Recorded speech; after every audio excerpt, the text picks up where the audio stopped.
তুমি কি সাদের ছেলে মানুষ করছো? একটা একটা অজুহাত, যত সব। কেন মা, তুমি বুঝতে পারছো না তোমার বৌমা সারা রাত ঘুমায়নি?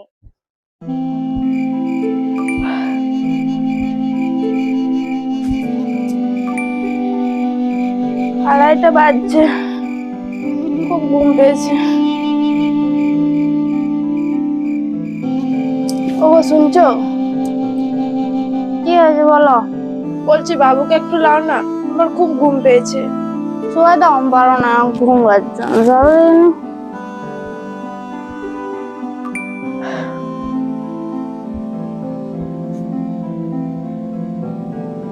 বৌমা, এখনো ওঠার নাম গন্ধ নেই?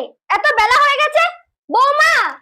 মা, কাল বাবুর ইঞ্জেকশন ছিল তো, তাই বাবু খুব কান্না করছিল, আর 3টার সময় ঘুমিয়েছি, শরীরটা ভালো লাগছে না। তুমি কি সাদের ছেলে মানুষ করছো?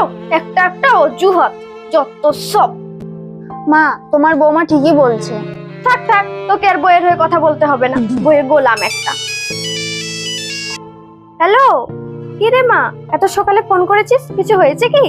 মা, আমার ছেলের ঠান্ডা লেগে গেছে, তাই ও রাতে ঘুমায় না, ওই জন্য আমার সকালে উঠতে দেরি হয়ে গেছে। তো কি হয়েছে, একটু পরে উঠবি। আর আমার শাশুড়ি মা আমার সাথে ঝগড়া করছে। তুমি আমাকে 2 মাসের জন্য তোমার ওখানে নিয়ে যাও। ঠিক আছে, দেখছি আমি তো দাদাকে বলে। রাখ। শোন খোকা, তোর বোনকে নিয়ে আসবি যা, তোর ভাগ্নের শরীরটা খারাপ। কেন মা, কি হয়েছে? তোর বোন কাজ করতে পারছে না, তাই ওর শাশুড়ি কথা শোনাচ্ছে। তুই যা, ওকে নিয়ে আসবি যা। মা, তোমার মেয়ের কি সাদের ছেলে হয়েছে যে ওকে নিয়ে আসতে হবে? তুমি কি বলতে চাইছো?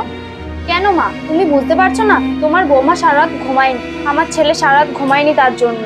তোমার কি একটু দয়া হয়নি? কেন, সেই পরের ঘরের মেয়ে বলে? হ্যাঁ খোকা, তুই ঠিকই বলেছিস। বৌমা, তোমাকে এভাবে কথা বলাটা আমার উচিত হয়নি, আমাকে ক্ষমা করে দাও। মা, আমাকে নিয়ে ক্ষমা চেয়ে আমাকে ছোট করবেন না। শাশুড়িদের উদ্দেশ্যে বলছি, তোমরা যতটা কষ্ট পেয়েছো ছেলে মানুষ করতে, ঠিক ততটা কষ্ট বৌমারাও পায়। ভিডিওটি ভালো লাগলে একটা লাইক অবশ্যই করে যাবেন।